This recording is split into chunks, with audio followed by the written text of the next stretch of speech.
Hi, my name is Faith, and I live in Santa Barbara, California with my husband and my two kids. I manufacture and formulate skincare products for the spa industry, and my husband and I also have an inner healing ministry called Springs Wellness Center here in town. And I'm going to share my dream with you. It's called Destiny Choice. So in my dream, I was at a street fair, and I was walking through a large crowd, and walking toward me on the other side of the road was a man who later I found out was John Paul Jackson, but at the time I didn't know that's who he was. And he looked like he had just come out of the Jesus People movement. He had a t-shirt and jeans and flip-flops, and he had gray hair and a beard. And in my dream, we looked at each other, and we each recognized in our spirits that the other person was a Christian without having to say a word. So in the next scene of the dream, my husband and I followed him to an office, and the office had beautiful wood bookshelves full of books, and the books went all the way up to the ceiling. And my husband left to go to the bathroom, and then he came back, and when he was gone, the man led me out the back door of the office. And as I looked to my left, I saw hundreds of booths set up with colorful draperies made out of Indian sari fabric. And in front of me, a little off to the right, was a round table. And the man sat down at the round table with several other men. And there was a menu above the table that listed different activities that I was supposed to choose from. And I had to give my choice to the people sitting at the round table. I remember just a few of the items, and I remember one said spiritual readings and the other said brow waxing. And I was really nervous to choose spiritual readings because it seemed new age to me. So I thought I should take the safest route and choose eyebrow waxing. So that was the end of my dream.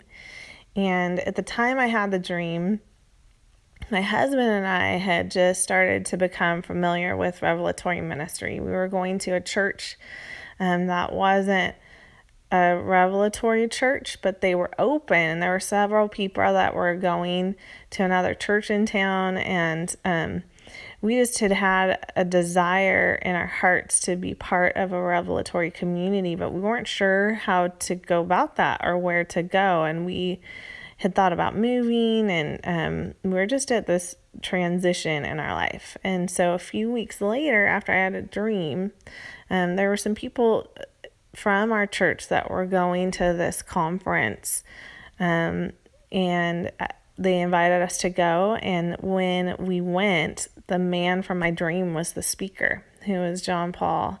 And immediately I had told my husband, and leaned over and I said, "That's the man from my dream 2 weeks ago."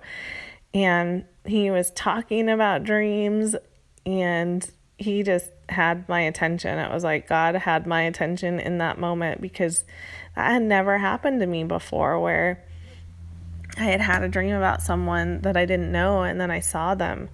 And so I really knew at that moment that it was a significant dream and that I needed to pay attention to it. And I hadn't had much dream training or any training at all. I was just really interested in dreams, and I would just kind of ask the Lord about my dreams and what the meaning were. And so the sense that I had at the time was that we had to connect with this person, and that we were going to be trained by him in some way. And it was just really a basic kind of understanding of the dream. And my husband was really stirred.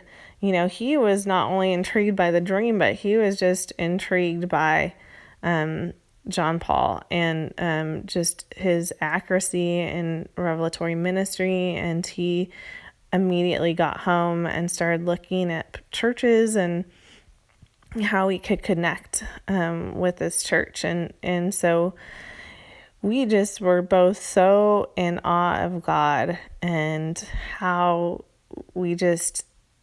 he was making it so clear to us for the next steps. And we were just so grateful that he would do that. And I think that moment I just realized, wow, dreams are significant. God wants to tell us what he wants for us in dreams. And I just had never I knew dreams were important, but I didn't realize that they could tell you so clearly about your calling.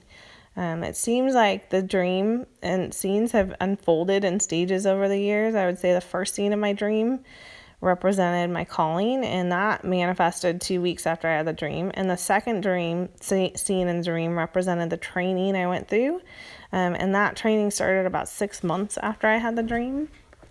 And then the third scene started manifesting about 3 years later when we moved back to California, and we started our ministry, and we moved to a town that has different backgrounds and different faiths, and I've become more comfortable speaking with people that don't share the same faith as me about revelatory, and how God's been able to use my revelatory gifts to be able to share the gospel.